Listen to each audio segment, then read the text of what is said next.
In the book of Isaiah,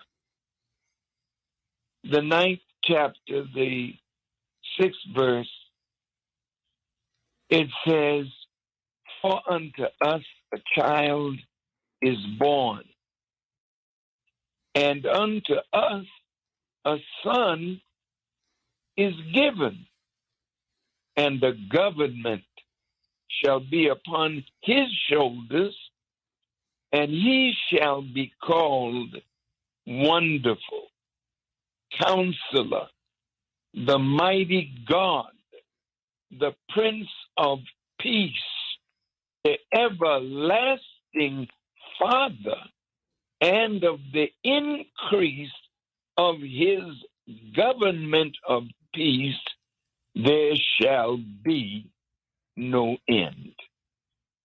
We are at the end of Satan's world.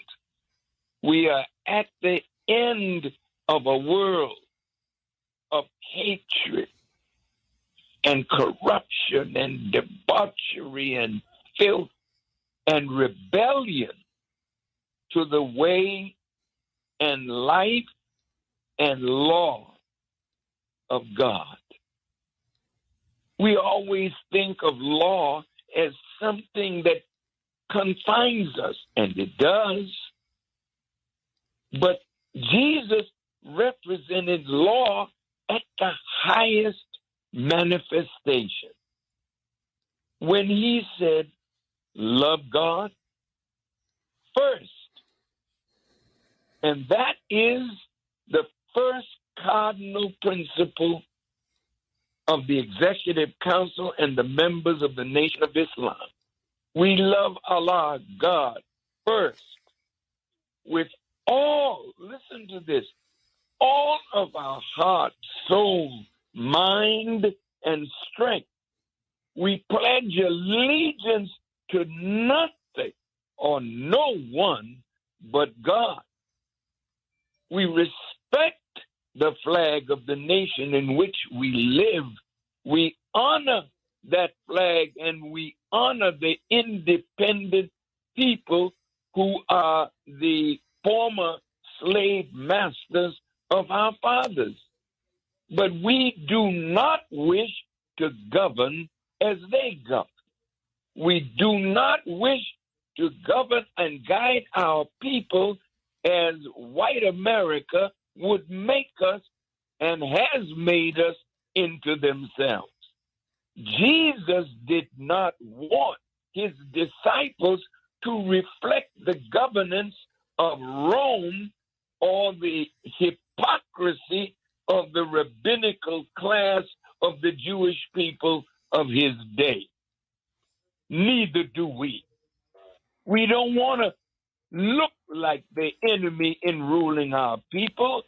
We don't want to be like the enemy in the way he rules, nor do we want to act as though we own the house of God. If it is God's house, it should be governed in according to God's rule and law. So the second commandment, he said, love your neighbor as yourself. On these two hang all the law and the prophets. So this is who the Nation of Islam is. We are not like the average church. We believe that Christ is real. And Christ is, in his function, the crusher of wickedness.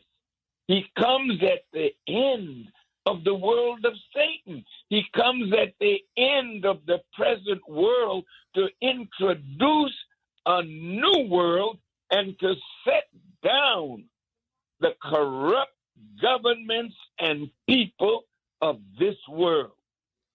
This is why war and destruction is on the horizon, because this got to end. It's got to be finished. The lying, the deceiving, the hypocrisy has got to end.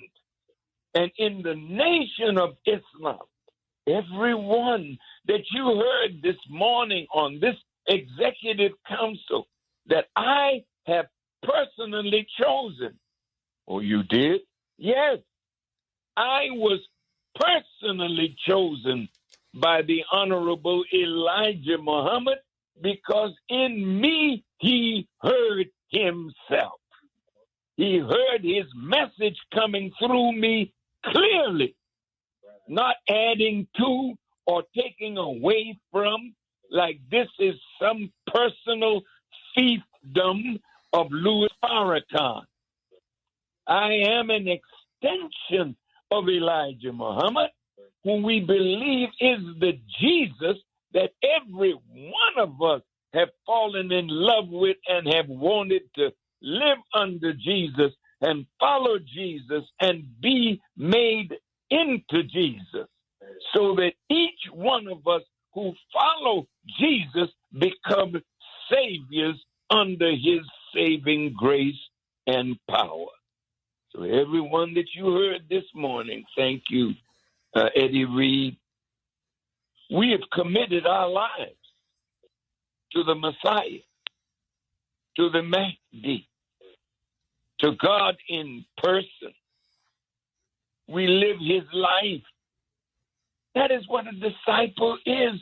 We can't say we're disciples of Jesus Christ and we have not disciplined ourselves to what he taught and the example